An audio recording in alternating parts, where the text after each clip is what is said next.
So this is the outline. So what is intrusion detection? So let's try to detect any circumvention of a policy. Here we consider only the security policy. So it's quite close related to what we know system auditing, because both, so the underlying of both, they try to record what's going on in the system. So intrusion detection, they also record what's going on in the system. They try to monitor the behavior within the system, and with the mindset that there may always be intrusions. So what we need to distinguish in intrusion detection system, we need to distinguish between intrusion and legitimate behavior. There are several categories of attackers. Clandestine, those involved attackers that try to avoid the intrusion detection or any auditing system.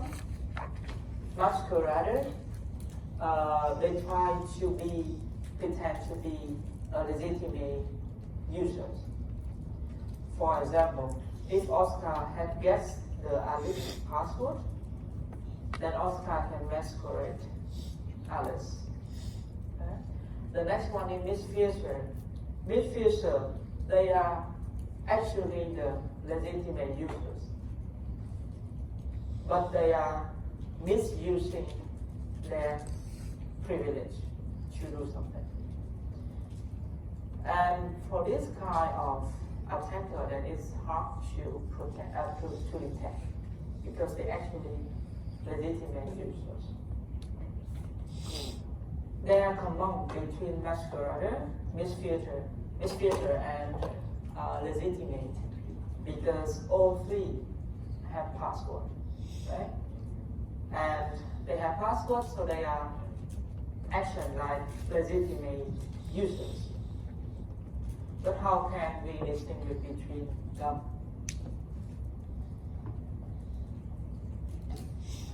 Okay, so what we try to distinguish is, of course, we distinguish about their behavior. So maybe on the basis when they log in using that account, probably on the basis of what they do as well once they log in, where and when they log in, and what they do once they log in. So we consider their behavior. So intrusion detection system can be extended to extension version, what they call prevention system. So this is we call the intrusion prevention system or intrusion detection and prevention system. So beside that, it can detect the false scanning, which is the allowed behavior. It also can try to block the attack, or maybe have some action that try to prevent or block the attack as well. So Wisman and Medford, they define that intrusion protection system technology, they are quite different.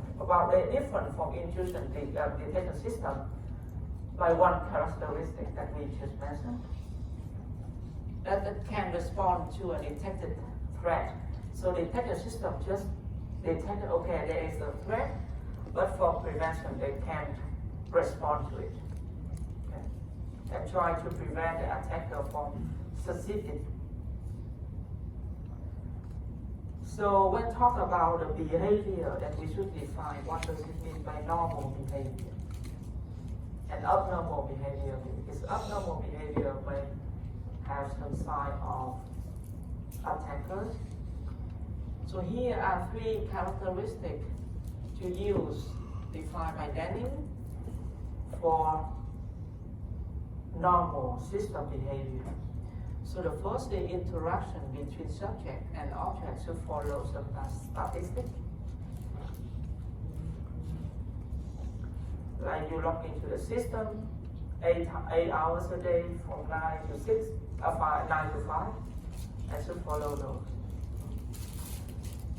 Sequences that are likely to circumvent the policy would not be part of typical sequence of behavior, and other processes that have specification set or any set of allowed actions. Okay, so we need a model that allows us to characterize what is the sequence of the say of actions or behavior of attackers. So we try to look at two strategies. The first is anomaly detection. This is to observe the behavior, whether it differs from the typical behavior of a user or not. And for this, it will require statistics on typical user behavior or individual behavior. The second is signatures or mixed-use based. That is when observed behavior indicated an attempt to use some resources inappropriately.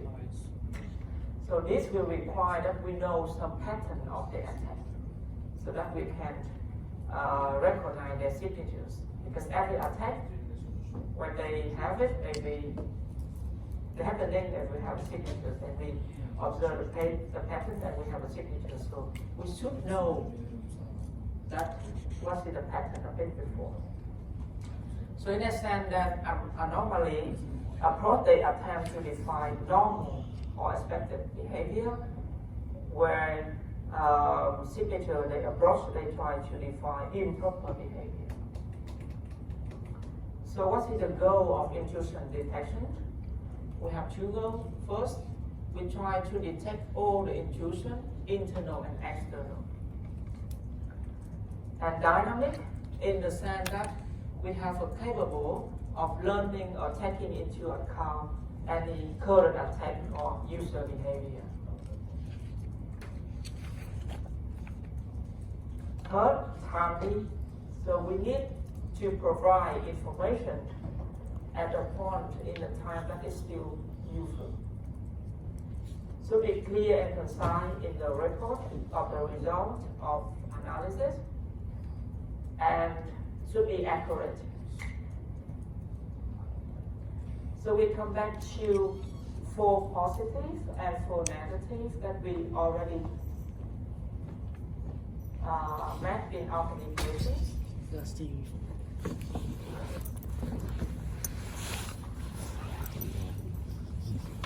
You remember what does it mean? A question? Yeah. You remember what does it mean? For positive, for negative? Yeah? What's that?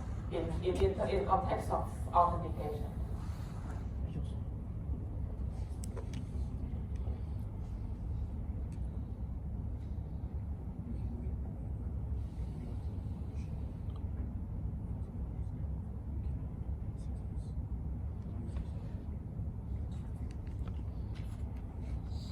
For positive in authentication.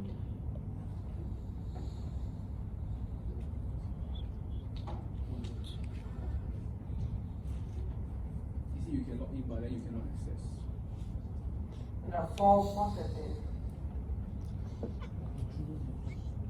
means you succeed in login, you enter the wrong password, but you can still log in.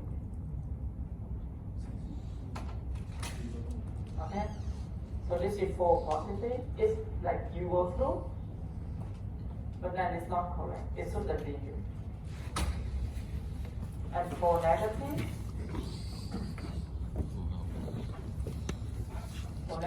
means you have your password, but you couldn't log in.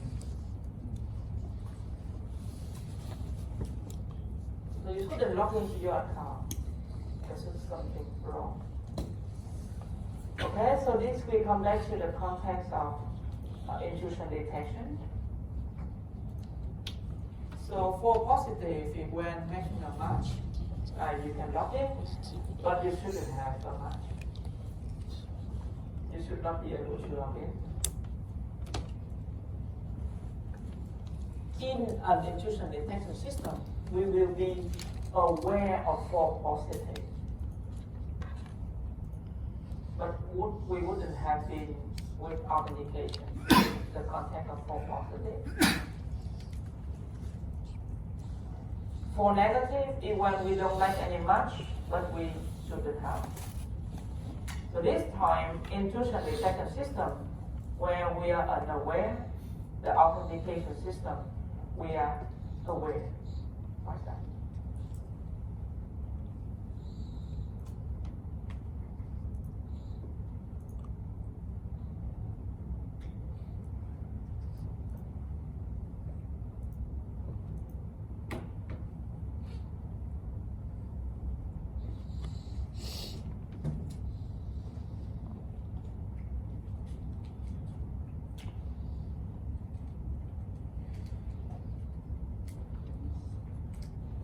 So, of course, when you try to log in, you couldn't log in. Are you aware of it? When you try to log in, but you couldn't, are you aware of it? And when the intrusion detection system, they alarm you that, okay, there's some intrusion. So this is the case, that's why intrusion detection, they be aware of it. So for positive, something they also try to minimize, but it's really depends on the system as well. Later we see. For positive, in context of intrusion detection system means there's an alarm saying to you that there's some intrusion, but they don't have any. And in case for negative, then the system says that there's no any intrusion, but they do have. Okay? Okay, so the first is anomaly intrusion detection. So in this case that so what is anomaly, you remember? So anomaly that you try to observe, to see the observed behavior differ from typical behavior of user. So user have a typical behavior and you try to see if it is different or not. So for this case, then you need a way to characterize the user behavior, and you should have some measure to measure it. What you can measure? So you can measure the individual activities, or with many activities, or mix of them. That's the activities you can measure. So normally you can measure in time density or event length distribution. Then how many at a time they log in, or each time they log in for how long. You can use also CPU usage, number of processes, number of files opened, and typical length of file open time or process run. So those are the measures that you can use to measure the activities of users. And you can measure how many times I forward. Okay, and then the thing is, what we need to measure it and to see. Okay, so here is something that you may see that if there's something mixing, and you can distinguish easily from the behavior for the activity. Like if they have activity, they edit, close, compile, run, edit, close, compile, run, and this is the normal one. And if you just see like edit all the time, and see they're different.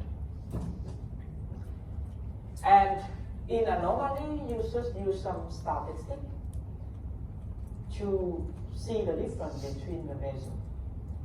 And in that case, then use a threshold model. This is the simplest way that you use for anomalies detection system. Like you have a threshold value, and if more than a certain number, this is certain number is a threshold of something happened, then the alarm will be triggered. Or if it's less than a certain number of something happened, then the alarm will trigger. For example, login attempt. So you have a limit like 3 times of login. If you fail 3 times, then you cannot log in anymore. They block it in several hours. So you can use thresholds. So the threshold can be turned into slightly more than a count, particularly when you consider the time and the time periods. And this is not discrete measure. This is the continuous measure. And then you maybe compute the mean and deviation, standard deviation. Here is the measure that may be used for intrusion detection system, like login frequency day by day and time.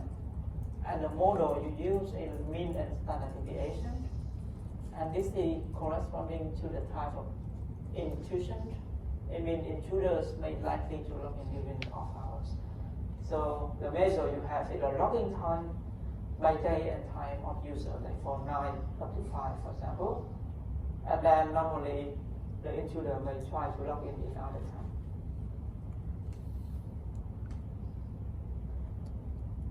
So in case of multiple variables, then you have multiple measures. So if you have a collection of measures, every measure you have associated weight. Each user will have appropriate base profile.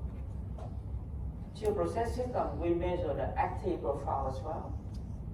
Then we compute the distance between the user profile and the active profile to see what is the difference. Well, this is just formal definition, but of course maybe in the real life it may be you may have how to compute explicitly. Like for example, yesterday we learned about flow distance. That if the data is not spread yet with the virus, then the flow distance is 0.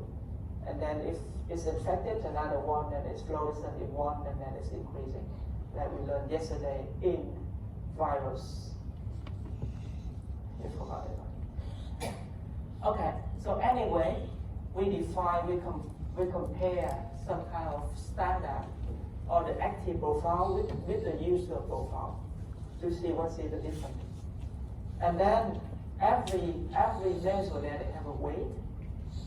And then you compute the total measure.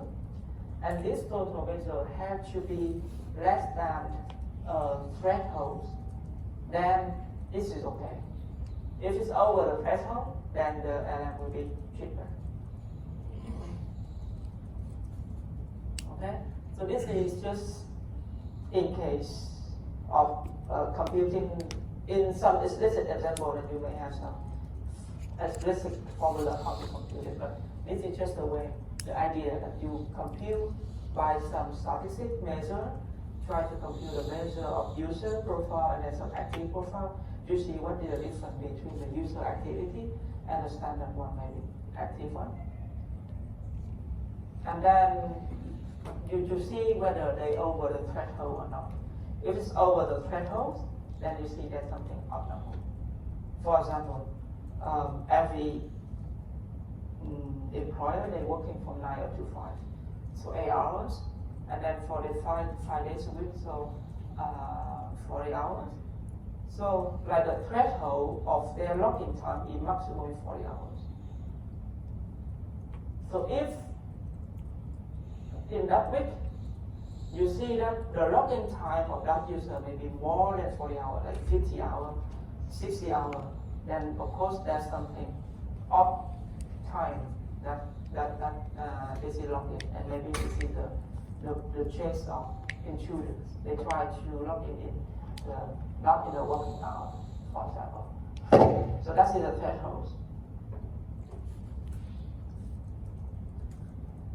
And also you care about the age of the data as well, because the old data may be not reliable. It should be taken into account of time. Okay, so this is the first anomaly, and the next is signatures. So signatures, here you will look for the specific sequences of events or the resource usage or some complex condition set that describe a known attack. Here you should have a known attack, and you have all the information describe a pattern. So every pattern there, they can sometimes refer as a signature for intrusions. So once an attack has been attempted, then the signatures can be extracted and used to detect later instance of the same attack. So you have already a pattern of some intrusion, and later if the same type of intrusion they try to get into your system, then you know the signatures and you recognize it. You can detect it.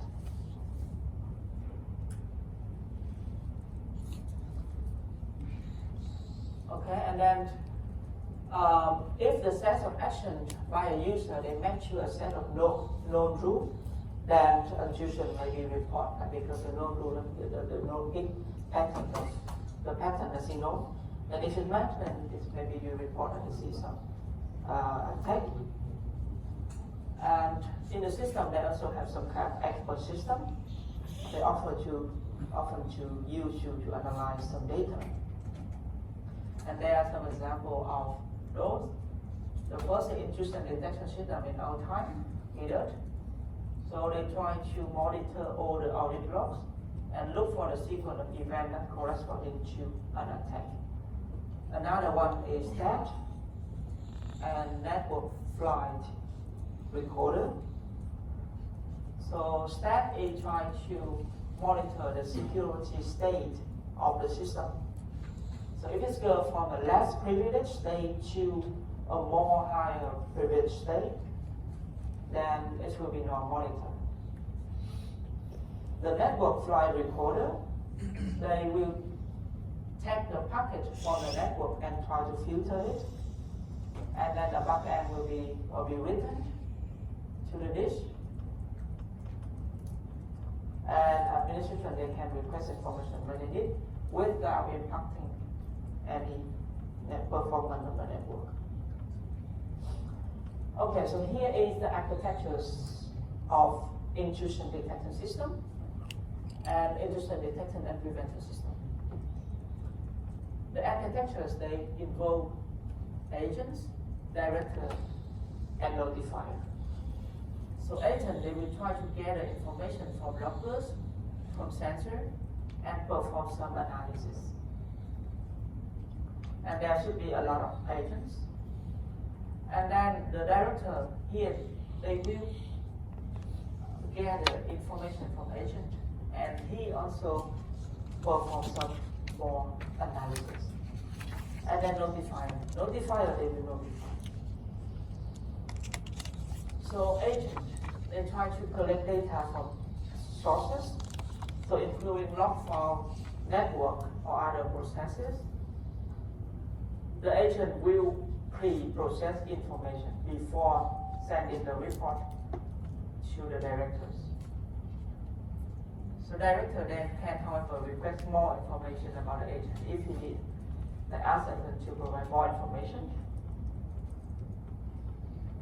So this is important where the correlation between the event that across agent domain is significant that you may see now. Okay, so how do agents gather information? They have the two kinds that the agent can gather information. The first is host-based information gathering. Here, the agent will look at the log file in the context of the host, and then analyze them to determine what to pass to the directors. And another one is network-based information gathering. They monitor the network traffic, but this will be a problem if the traffic is encrypted. Because if it's encrypted, then you cannot do anything, cannot analyze it. And they can use SPAN to capturing the traffic. SPAN stands for switch port analyzers. The switch are used to support the traffic flow, so typically in the bottom 4 layers. And the traffic onto a particular point will be copied or mirrored to analysis. And try to combine the sources.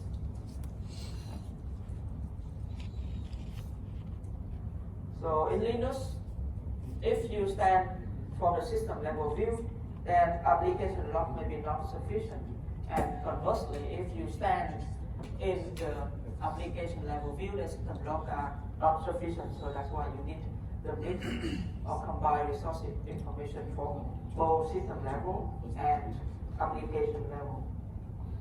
That you need to combine those informations. And the advantage of combining information from several sources is gives you the possibility to detect some anomaly, right? And that is using anomaly-based IDF. So now we consider the following correlation information for multiple logs. Assume that Alice normally log in during the day to perform some system maintenance. Alice occasionally logs in during the late evening to write report. One day, Alice logged into the late evening and changed the system kernel. So the agent will provide the logs of both logging time and the command executed separately. All appear to be normal. But looking at them all together, you see some anomalous behavior, right? See. So this is not the normal behavior or normal activities of others. With the lady, because later in you, she normally write record. So why we should use agents?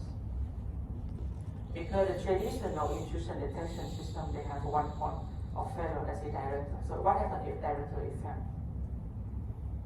Okay.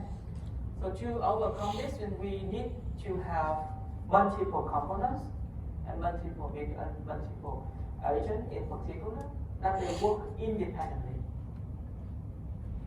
and then still be able to correlate some information.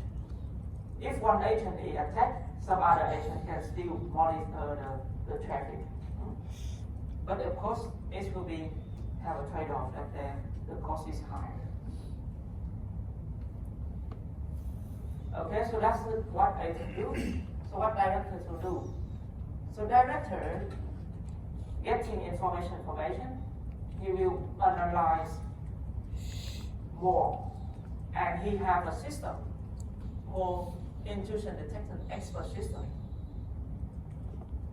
And after doing this, he can ask the agent, okay, send me more information, or you can process data differently. So director usually requests more information when it detects any attack. One agent can obtain information from a set of hosts. In this case, then it can act as the director of those hosts. So agent then below agent there's several hosts, and then agent will become the director of those hosts. The important thing is import director will usually run on different systems, so attacker cannot compromise it at the same time as the system we are trying to protect. The last one is notifier. Notifier is the one that notifies you some appropriate party. After getting the report from the directors. Moreover, notifier can be responsible for coordinating intrusion detection protection system residing in the firewall to block the attack. Okay? So those are the work of director, agents, and notifier. So in the case we really need to combine both host and network monitoring. You see that we have how agent get the information. One is from host gathering, and then another is network monitoring, and we need to combine them. And the model to combine both of it is called the distributed intrusion detection system. It's called DIDS. So this tries to combine host-based intrusion detection system and network-based intrusion detection system. And the director here, they will monitor the agent that is attached to host and agent that monitor the network traffic. The agent then scan the log for event of interest and report them to the director. And the director again analyzes using expert system. And here is the model. Okay, so this is a case where we combine both network and host-based intrusion detection system to have a combined model that is proposed many years ago. Okay, any question? Maybe we have some minute break before we continue.